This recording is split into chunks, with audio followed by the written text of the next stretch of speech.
Something happened to me a few years ago, and I didn't understand it at the time. I stopped wanting to be around people. Not all people, just most of them. And for a long while, I felt guilty about it. My daughter would call. She'd say, "Mom, are you okay? Are you lonely out there by yourself?" And I'd tell her, "Yes, I'm fine," because that was easier than telling her the truth. The truth was I wasn't lonely. For the first time in my whole life, I was at peace. So let me ask you something. Do you ever wake up in the morning and the very first thing you feel is, "Please, let me not have to see anyone today"? And when the answer is no, you feel relief?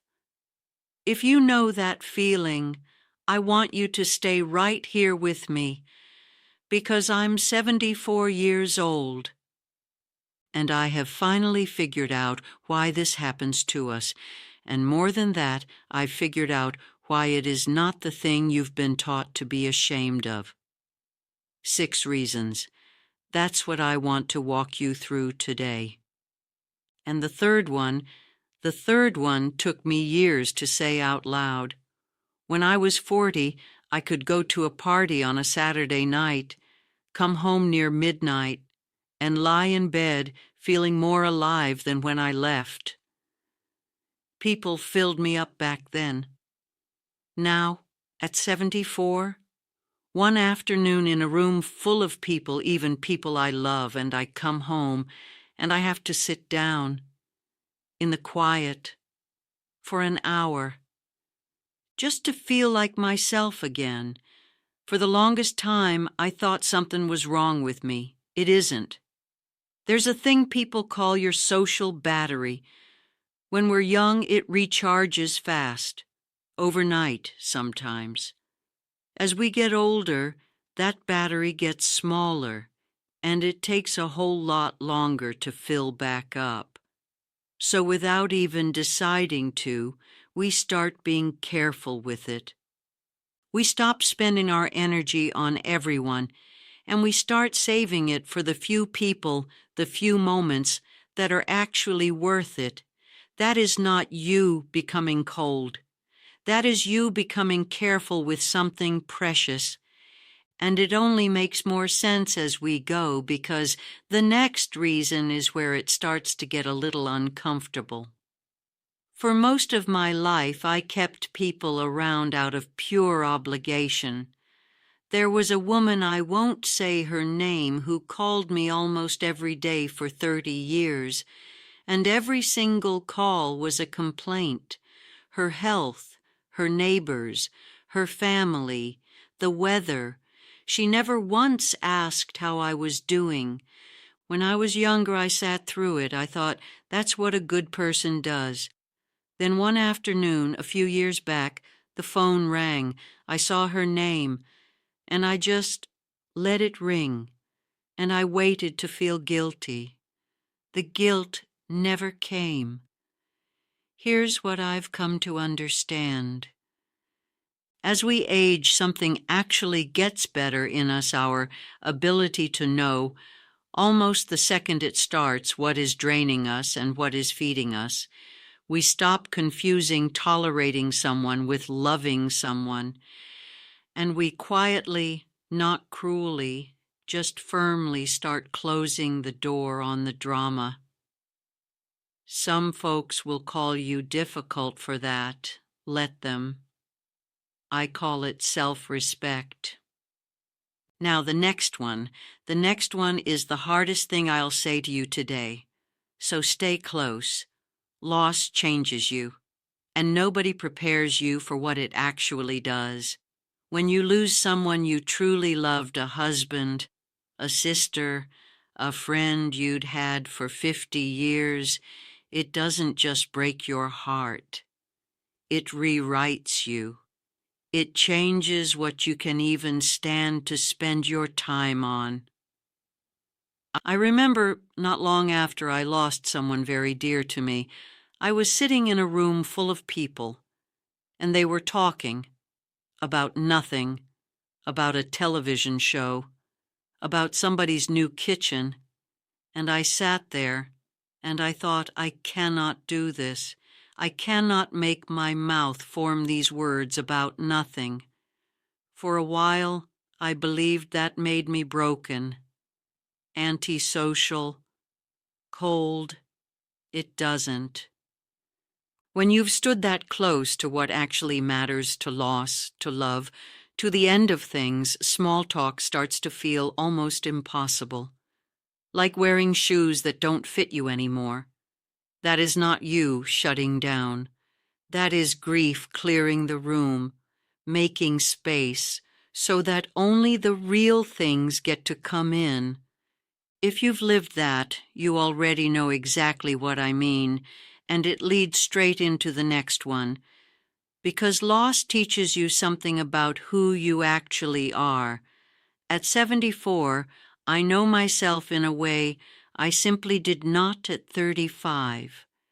Back then, I was still trying to be whoever everyone needed me to be.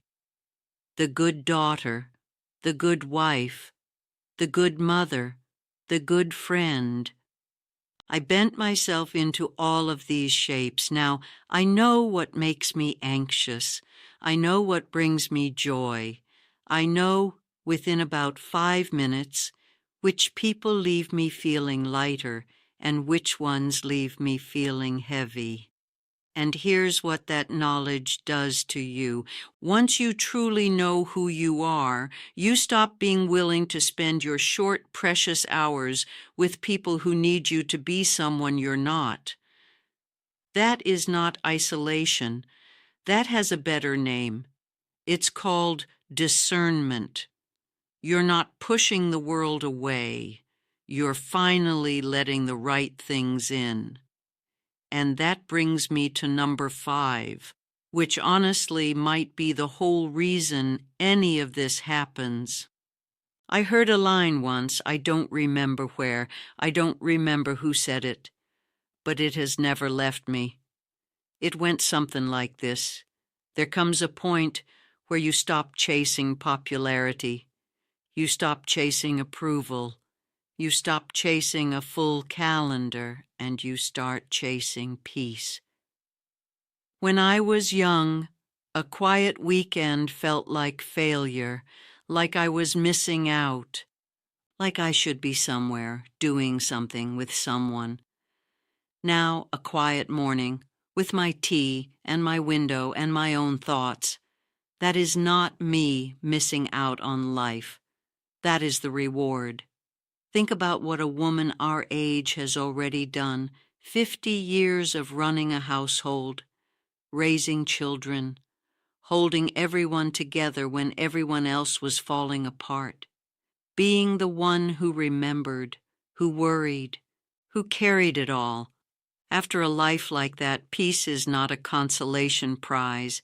Peace is what you earned. And that word earned, that is exactly where the last reason lives. Stay with me for this one. For most of our lives, we didn't really get to choose. We accepted the invitation we didn't want because saying no felt rude. We went to the event out of guilt. We kept people in our lives long past their time because leaving felt cruel. We were raised to be available to everyone, always. And then, somewhere after 70, something shifts, something honest.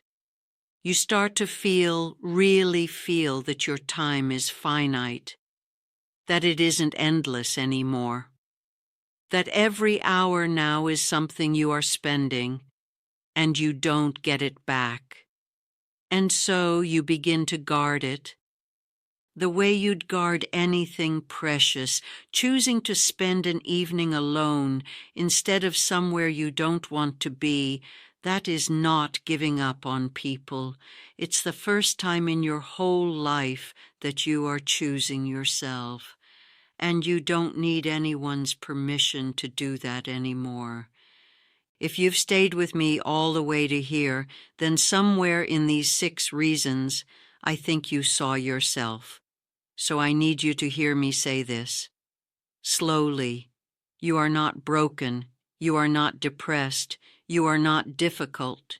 You are not antisocial. You are not bitter. You are a woman who has lived a full, long life, who has loved deeply, who has given more than most people on this earth will ever give.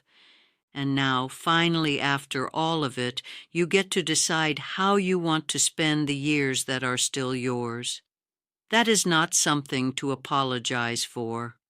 That is something to protect. So let me ask you something before you go. And I mean it, I truly want to know. When did it start for you? When did you first notice yourself pulling away and feeling relief instead of guilt? Leave it in a comment below. Tell me what peace looks like for you now at this age. I read every single one. Every one. And if there's a woman in your life who needs to hear this today, a sister, a friend, someone who's been feeling guilty just for wanting her own quiet, send this to her. It might be the very thing she needed. And if you'd like to sit with me again next week for another honest conversation just like this one, then go ahead and subscribe. That way you won't miss it. I'd truly love to have you here. I'll be back next week. Until then, take care of yourself. You, of all people, have earned it.